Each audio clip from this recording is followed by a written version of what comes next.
Hace unos días nada más hablé con Cameron Bright, el encargado de interpretar a Leech en X-Men The Last Stand, película del 2006 que quizás no es tan bien recordada, pero que nos dejó grandes momentos y por supuesto grandes personajes. Me contó sobre la posibilidad de expandir este universo con un spin-off. Mira. We now return to Mira Akien and Contre with our latest interview. I wasn't much of a comic book kid by any means, but I loved the X-Men movies. Like I was super stoked to be on the I had definitely watched, X-Men 1 and 2 by that point. A major pharmaceutical company has developed a way to suppress the mutant X gene permanently. The source of the cure is a mutant.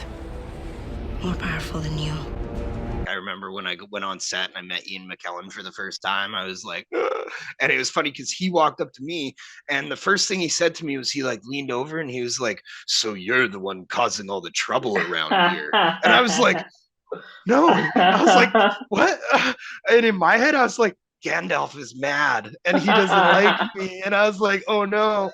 But he was talking about my character, but I had no clue. Like, I was like, what did I do? I was like, I didn't do anything. My name is Hank McCoy.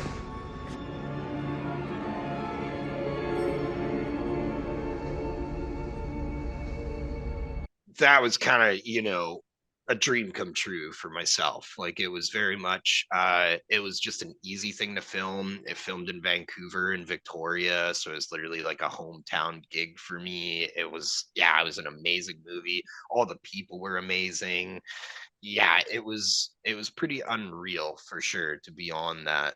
Like I mean, all the people. Hugh Jackman was amazing to meet. I had even gotten to direct one of the scenes, which I didn't really do much. I just like yelled at people through a megaphone. That was kind of my first really like big budget movie too, where they were like doing crazy things that you're like, this is a movie set, like when they put the Golden Gate Bridge or whatever down, and then they're kind of attacking Alcatraz or whatever, and they had the cars. They were, Magneto's like chucking cars, and then he's lighting them on fire. Well, that was like one of the most amazing moments in time because they literally just had a massive gun cannon and cars with a bracket on them, and they were legitimately launching cars in the air and then blowing them up in the air, and we were all just standing there watching it, and it was like, this is unreal, man. How far were you watching this? Like how much far away were you from that? Probably not far enough.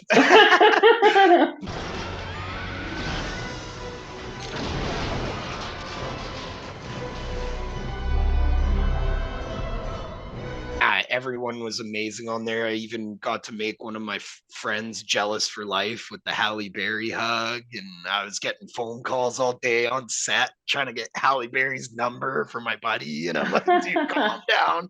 The Halle Berry hug was actually something that they were filming in Victoria, and we weren't even supposed to be working that day. Me and my mom had actually just driven down to Victoria for the day, and we were like, oh, let's go by set and say hi.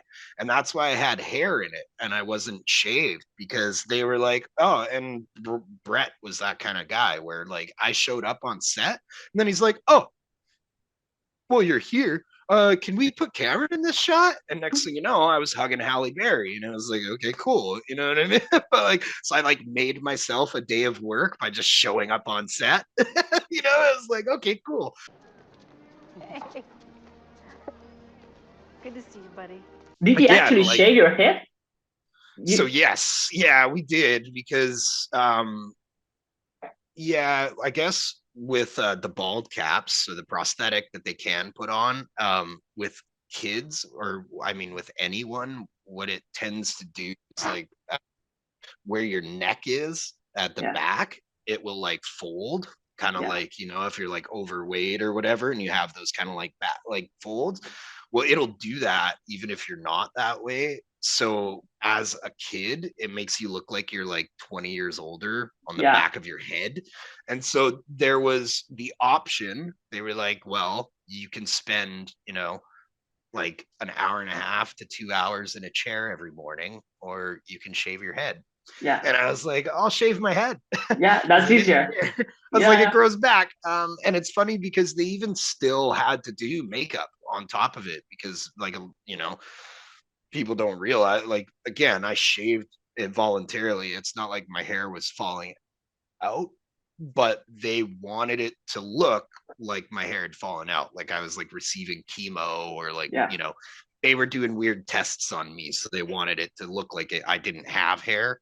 And so that they still, because once you shave your hair, especially me, because I have dark hair, you could see the outline of my hairline, right? So they Yeah. still had to go over my head and do like 3 different layers of makeup to make it look like skin. But yeah, it was definitely interesting going back to elementary school and like grade 6 or grade 7 with a bald head. I'd be Yeah. sitting there doing my paperwork, and I'd just feel like from behind, and I'd be like, who's touching my head, man? But yeah, sleeping was bad because your head will stick to your it sticks to your pillow. It's like Yeah. Velcro. And so yeah, that was Yeah. the worst, because I had to sleep with like a towel so my head wouldn't stick to my pillow. But yeah. Oh my God. What's going on? Your powers won't work with me. Leech is an interesting character, you know, and that's the thing. Like I said, I wasn't too crazy into comics growing up, but I've learned more about it now, you know, and it's even just, you know, thinking about the fact that I wasn't green, and, you know, they definitely already changed the character per se.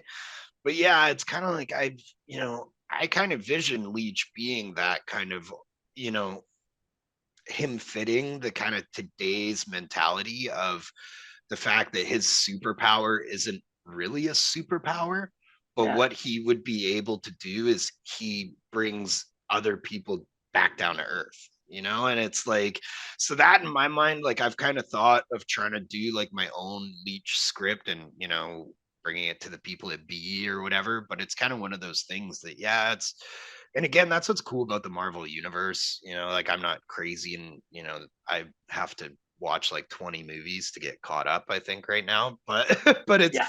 but it's again one of those things where like the comic book world, Marvel universe, all that kind of stuff, it kind of fits today's, you know, what they need, which is characters. And they need characters that they can kind of, you know, not make whoever they want to, but they can tweak them and change them to kind of fit, you know. He's kind of the like anti-hero hero, you know, again, like he'd be the one that would probably like, you know, use his fists to beat you up, but it's just because you no longer have your power that he can beat you up, you know. And Yeah. and so it's like, you know, again, it's kind of like in my mind the script idea that I had for Leech is that exactly, where it's not like, it's kind of like The Boys almost. I don't know if you watch like The Boys, Yeah. you know, I would hope so. But yeah. Yeah.